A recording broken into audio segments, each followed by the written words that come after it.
श्री कृष्ण द्वारा अर्जुन को सुनाए गए उपदेश के आधार पर भगवद गीता की रचना हुई थी, जिसमें 18 अध्याय और 700 संस्कृत श्लोक समाविष्ट थे। कहा जाता है, जिसने भगवद गीता को समझ लिया उसने जीवन को समझ लिया। इस सही समझ की शुरुआत गीता बुक में दिए श्लोक से ही होती है। पहला श्लोक नाह देहो न मे देहो बोधोमिति निश्चय कैवल्यन इव संप्राप्तो न स्मरत्य कृतं कृतं। भावार्थ, मैं शरीर नहीं हूं, न ही मेरा शरीर है, बल्कि मैं एक धारणा हूं। मुक्ति प्राप्त करने के बाद उसे याद नहीं रहता कि उसने क्या किया था। 2 श्लोक आपदः संपदः काले दैवादेवेति निश्चय तृप्तः स्वस्थेन्द्रियो नित्यं न वांछति न शोचति। अर्थात विपत्ति और संपत्ति निश्चय ही समय पर प्रारब्ध के कारण होती है। इंद्रियों के स्वस्थ रहने से वह सदैव संतुष्ट रहता है, न तो इच्छा करता है और न ही शोक प्राप्त करता है। 3 श्लोक चिंतया जायते दुःखं नान्यथयति निश्चय तया हिन सुखी शांतः सर्वत्र गलितस्पृह। भावार्थ, अधिकांश दुख चिंता से ही उत्पन्न होते हैं, किसी अन्य कारण से नहीं। यह बात जानने वाला व्यक्ति चिंता से दूर होकर सुखी, शांत और संपूर्ण इच्छाओं से मुक्त हो जाता है। 4 श्लोक यदा सत्वे प्रवृद्धे तु प्रलयं याति देहभृत् तदोत्तमविदा लोकान्मलान् प्रतिपद्यते। अर्थात, जब मनुष्य में सतोगुण विकसित होता है तो देहधारी आत्मा का विनाश हो जाता है। तब वह परम ज्ञानियों की निष्कलंक दुनिया को प्राप्त करता है।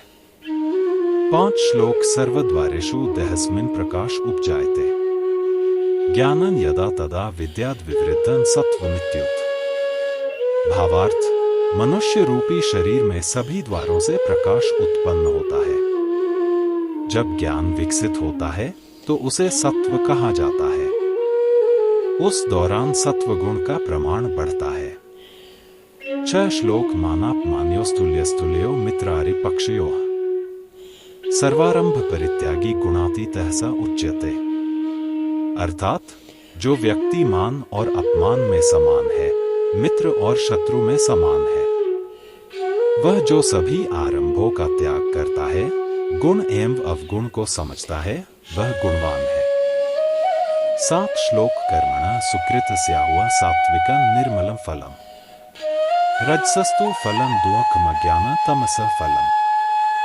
भावार्थ, ऐसा कहा जाता है कि अच्छे कर्मों का शुद्ध फल सतोगुण में होता है। राजस का फल दुख है और तामस का फल अज्ञान होता है। 8 श्लोक न कर्तृत्वं न कर्माणि लोकस्य सृजति प्रभुः न कर्म फल संयोगं स्वभावस्तु प्रवर्तते। अर्थात, ईश्वर संसार में न तो कर्ता बनाता है और न ही कर्म करता है। कर्म के फल का मिलन नहीं होता, प्रकृति अपना सही कर्म करती है।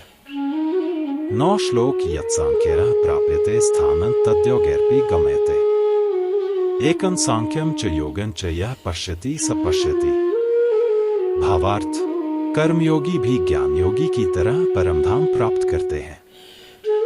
यही कारण है कि जो व्यक्ति ज्ञानयोग और कर्मयोग को फल रूप में एक रूप में देखता है, वह वास्तविक व्यक्ति है। 10 श्लोक नादत्ते कस्यचित् पापं न चैव सुकृतं विभुः अज्ञानावृतं ज्ञानं तेन मुह्यन्ति जन्तवः। अर्थात, परमेश्वर सर्वव्यापी है और वह सिर्फ शुभ या पाप कर्मों को स्वीकार नहीं करता है, क्योंकि ज्ञान अज्ञान से ढका हुआ है, जिससे हर मूर्ख व्यक्ति मोहित हो जाता है।